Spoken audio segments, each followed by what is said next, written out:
దేశంలో ఎక్కడా లేని విధంగా తెలుగు రాష్ట్రాల్లో నరసింహస్వామి ఆరాధన కనిపిస్తుంది. నవ నారసింహ క్షేత్రాలతో పాటుగా ఆయనకు అడుగడుగున పుణ్యక్షేత్రాలు దర్శనమిస్తాయి. వాటిలో ఒకటే కదిరి. అక్కడ కొలువైన స్వామి పేరే కాటమరాయుడు.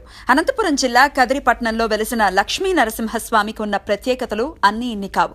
నరసింహస్వామి స్తంభంలో నుంచి వెలువడి హిరణ్యకశపుణ్ణి చంపింది ఇక్కడే అని భక్తుల నమ్మకం. కదిరి సమీపంలోని గొడ్డు వెలగల గ్రామంలోనే ఈ సంఘటన జరిగింది అని అంటూ ఉంటారు. అక్కడ కదిరి అనే చెట్టు కలుపుతో చేసిన స్తంభం నుంచి చీల్చుకుని విష్ణుమూర్తి హిరణ్యకశపుణ్ణి సంహరించారట. ఆ చెట్టు పేరు మీదగానే ఈ ప్రాంతాన్ని కదిరి అని పిలుచుకోసాగారని స్థల పురాణం చెప్తోంది. హిరణ్యకశపుణ్ణి సంహరించిన తర్వాత నరసింహస్వామి ఉగ్ర రూపంలోనే సంచరిస్తూ ఓ కొండ మీద విశ్రాంతి తీసుకున్నారట. ఆ సమయంలో దేవతలంతా ఆయన వద్దకు చేరి తమ స్తోత్రాలతో ఆయన కోపాన్ని తగ్గించే ప్రయత్నం చేశారు.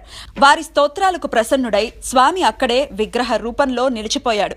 అలా దేవతల స్తోత్రాలతో పునీతమైంది కాబట్టే ఈ కొండకు స్తోత్రాది అన్న పేరు వచ్చిందట.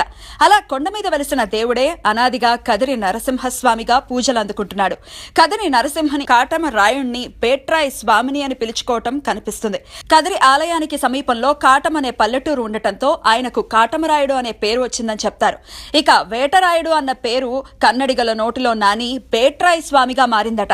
వసంత ఋతువులో స్వామివారి ఉత్సవాలు జరుగుతాయి కాబట్టి ఆయనకి వసంత వల్లభుడు అనే పేరు కూడా ఉంది.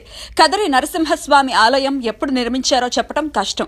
కానీ దాదాపు 700 ఏళ్ల నాటి శాసనాలు ఇక్కడ కనిపిస్తాయి. విజయనగర రాజులు ఈ ఆలయం మీద ప్రత్యేక శ్రద్ధ చూపినట్లు ఈ శాసనాల ద్వారా తెలుస్తుంది. హిందూ ప్రభువులే కాకుండా ముస్లిం రాజులు కూడా ఈ ఆలయానికి సేవలు చేసుకున్నట్లు చరిత్ర చెప్తోంది.